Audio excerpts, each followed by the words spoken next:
How do you compete in an already saturated market of digital television distribution?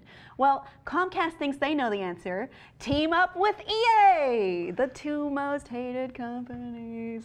So they are allegedly, reportedly working together. This is from unnamed sources told to Reuters, to work on the X1 cable box, which will deliver some of the more casual EA games in their library to people who with the cable box. That would make Comcast the first cable company to veer into the game market dominated by Sony and Microsoft.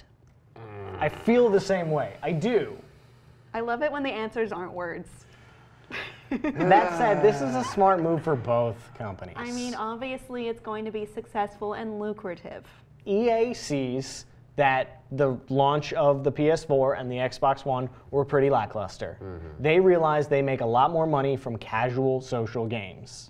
They still want to dominate your living room, but they want to hit that, female stay-at-home mom market, and you do that through the cable box. I'm already imagining thousands and thousands of homes with picture-in-picture television with whatever kind of cable television show going on in the background and Farmville on the main screen. So this is going to happen and people will pay for it. It's not necessarily Farmville. The ones that were mentioned from EA's portfolio include such games, it says FIFA, but there are many FIFAs, Madden, Monopoly, and Plants vs. Zombies. I can tell you that the games that you stream from the cloud on your cable box will not be up to par with an Xbox One. No, well, these are allegedly working with a video operating system with apps and voice interface, and what they're calling, which I find dubious, the most sophisticated interface in the cable industry, according to this anonymous source who will not be named because the deal has not gone through yet, as Comcast is working to acquire Time Warner Cable at the moment. Oh, I see. Can't forget about that part of the story. So all of these companies people don't like are going to come together. The top two hated companies buying the third most hated company. Right. And they can all just be, and then we'll have Shinya. Or is it Shinra? Shinra. Then we'll have Shinra. Oh, then they're going to exhaust the planet's energy, and Eric's going to get stabbed. The last generation of consoles to come out, the Xbox One and the PS4, made a big push for home entertainment all-in-one systems. Right. Forget about your cable box. We really want to internet connectivity and apps and everything. And exclusive programming. Right. And unique shows. So is this Comcast pushing back and saying, hey, you don't get in my market, I'm going to get in your market?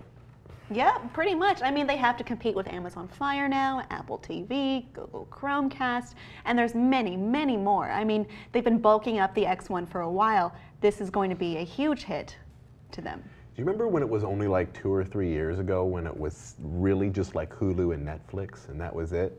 Even Xbox 360 had a small push for their digital market and it just kind of boop. So what's changing now beyond just the complete saturation that we're dealing with? The fact that people have changed how they watch television. Sure. They stream it now, whether it be after the fact with Netflix or at the same time with Hulu. Right. Very few people are turning on a television and watching commercials and a show. So why a cable box? So it's going through the cable box, right? It's not going through the, let's say, the Wi-Fi, right? Right. So is this, I'm wondering what this has to do with net neutrality or the lack thereof. We're gonna end up paying for internet the way that we've been paying for oil, for the next couple of years. It's gonna be just as precious of a life flow. And those, buried wires are gonna be just as important as all of that precious black gold. I'm afraid that we're gonna pay for the internet the way we pay for TV. Here are the 200 websites that you get with the basic package. Oh, you wanted eBay too? Well, that's extra. Right. Oh, Etsy, wow, that's a whole package with a whole bunch of other things. You really want premium internet? Tim, stop it. You're making us upset and we don't like it. All right, audience, what do you think of this proposed deal? Remember, it's not official yet, but it comes from reputable sources according to Reuters, which is a reputable news source. Let us know what you think of the combination of Comcast and EA, shit and garbage, together as one. And let us know about that in the comments, and please be sure to subscribe.